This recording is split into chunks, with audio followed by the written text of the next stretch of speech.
কেমন আছেন দাদা? আপনি আমার গুরু গুরু গুরু ভবানীপুরী। তোর এরকম এরকম নাম রেখেছিল কে বলতো? তোর নামটা রেখেছিল কে? তোর বাবা, ঠাকুরদা, না অন্য কেউ? ওকে শুদ্ধ মারতাম, ওকে শুদ্ধ মারতে পারলে আমার অনেক আফসোস হতো। তুই দাড়ি কামাস না কেন? তুই যে দাড়ি রেখেছিস, দাড়ি কামাস না, দাড়ি কামাতে পারছিস না? হ্যাঁ, তুই এখন কিছু বলছিস না? তোর কিছু বলার নাই? এখন কিছু করতে পারিস না? তোকে যা খুশি তা করবো, যা খুশি তা করবো, তোর কিচ্ছু করার নাই, কিচ্ছু করার নাই।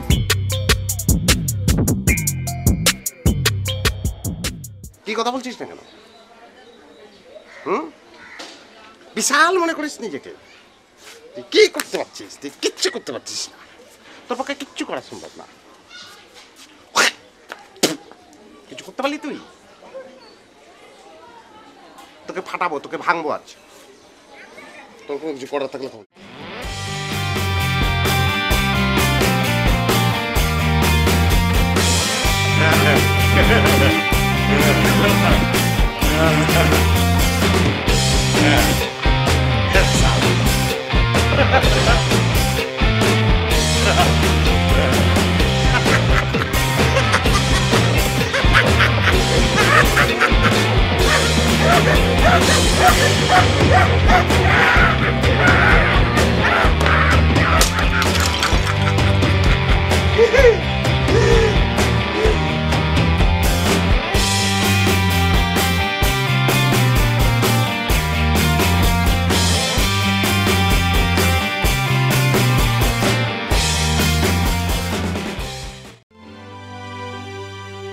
শুনুন জিকু ভাই,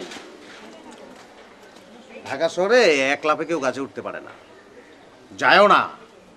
উঠতে হয় ধীরে ধীরে। জি, অদ্ভুত জায়গা।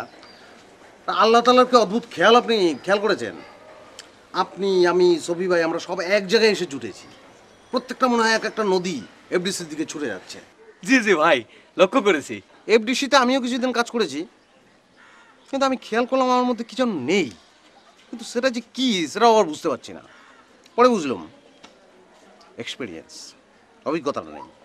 তখন একটা গুরু ধরলাম, ওরে বাপরে বাপ, এক নম্বর বাংলাদেশে এক পিস। আমার গুরুর নাম ভবানীপুরী। ওনার নাম নিলেই শ্রদ্ধায় আমার মাথা অবনত হয়ে আসে। তো গুরু কিন্তু লাগবে, গুরু ছাড়া কিন্তু হবে না। গুরু আপনাকেও ধরতে হবে। কিন্তু লালু ভাই, আমার তো গুরু আছে, ওই যে শফি ভাই। তাড়াতাড়ি আপনি আমার কথাটাই বুঝতে পারছেন না। আমি সেটা বলছি না। শফি ভাই ঠিক আছে, তো নড়াইল ফড়াইল এসব গ্রামগঞ্জের কথা বাদ দেন দেখি। এটা প্রফেশনাল জায়গা, শহর, ঢাকা শহর। আপনাকে ওইভাবে ভাবতে হবে।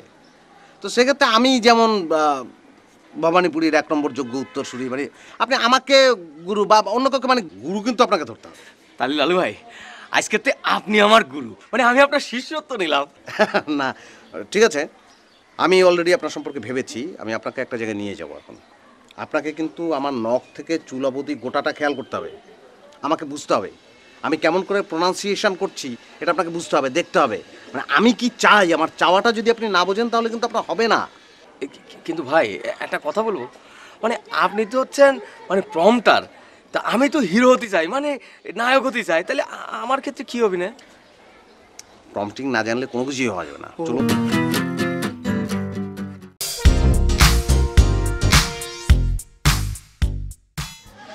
যদিও আপনার সঙ্গে আমার সম্পর্কটা খুব বেশি দিনের নয়, কি কারণে আমি জানি না, আমার মনে হয় পৃথিবীতে আপনার চেয়ে বেশি আপনজন আমার আর কেউ নেই। সবচেয়ে আপন মনে হয় আপনাকে। মনে হয় আমার যাবতীয় আনন্দ, দুঃখ, সুখ, বেদনা যা কিছু হয়েছে সব আপনার সঙ্গে শেয়ার করতে পারি, আর কারোর সঙ্গে নয়। আমি আপনার জন্য কি করতে পারি? না কি আর বলবো, আমার জীবনের কাহিনী। আসলে মানুষ হিসেবে আমি কিন্তু খুব একটা সাহসী মানুষ ছিলাম, কিন্তু ঢাকা শহরে এসে ভিতর ডিম হয়ে গেলাম। একটা বাঘের বাচ্চা যে কেমন করে বেড়াল হয়ে যেতে পারে, এবং কেন বেড়াল হলাম জানেন? সব দোষ আমার ওই গুরু ভবানীপুরীর। কিছুই বুঝলাম না। মানে সব দোষ আমার ওই গুরু ভবানীপুরী। আমি কি করতে পারি? প্লিজ প্লিজ দাদা, একটা রিকোয়েস্ট করবো, আপনি শুধু আমাকে একটু উপকার করবেন, একটু হেল্প করবেন দাদা। বুঝলাম। আপনি হবেন আমার গুরু ভবানীপুরী, আর আমি আপনার শিষ্য। আমি আপনাকে ইচ্ছে মতো গালিগালাজ করে যাবো। গালিগালাজ করবেন মানে? আশ্চর্য, আপনাকে গালিগালাজ করবো না তো। আপনি ভবানীপুরী, ভবানীপুরীর অ্যাক্টিং করবেন আপনি। আপনাকে আমি আপনার শিষ্য হয়ে ইচ্ছা মতো গালাগালি করবো, বুঝতে পেরেছেন? অ্যাক্টিং আমি জানি যে আপনি থিয়েটারে কাজ করেন, এটা আপনি পারবেন, এত পারফেক্ট আর কেউ পারবে না। আপনি যখন গালিগালাজ করবেন তখন আমার রিয়াকশনটা কি হবে? খবরদার রিয়াকশন দিতে যাবেন না, ধা করে কানের মধ্যে মারবো, আপনি মুখ বুঝে চুপ করে থাকবেন, নিজ দিকে মাথা দিয়ে রাখবেন, পারবেন না? আরে পরির কিছু তো নয় গজেন দা, এটা আপনি কেন পারবেন না? নিন শুরু করি, কস্টিউমটা পরে ফেলুন, ওটা পরে ফেলুন।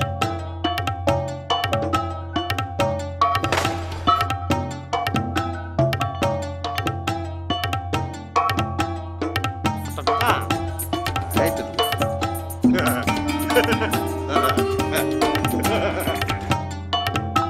Yes.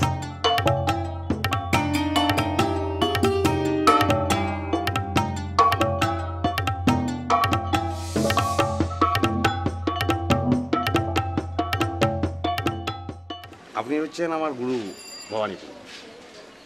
দাদা আসসালামু আলাইকুম। কোনো কথা বলা যাবে না, হ্যাঁ করে কানের উপরে মারবো কিন্তু দাদা, খবরদার কথা বলা যাবে না, চুপ একদম। আসসালামু আলাইকুম।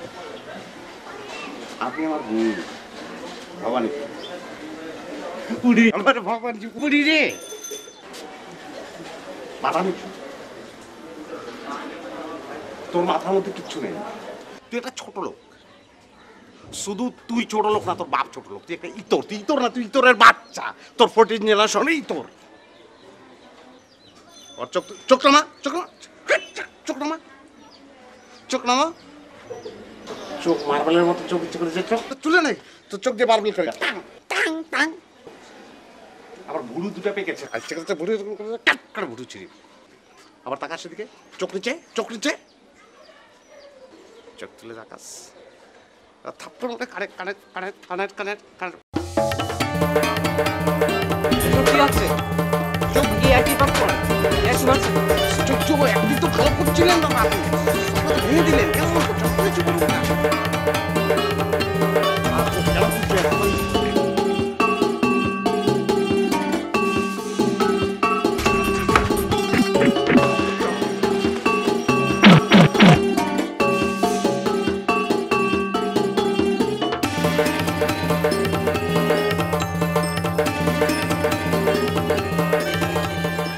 আপনি যেভাবে আসলে গুরুর কাছ থেকে আমাকে শেভ করলেন না, মানে আপনাকে থ্যাঙ্কস না দিয়ে তো কোনো উপায় আছে বলুন?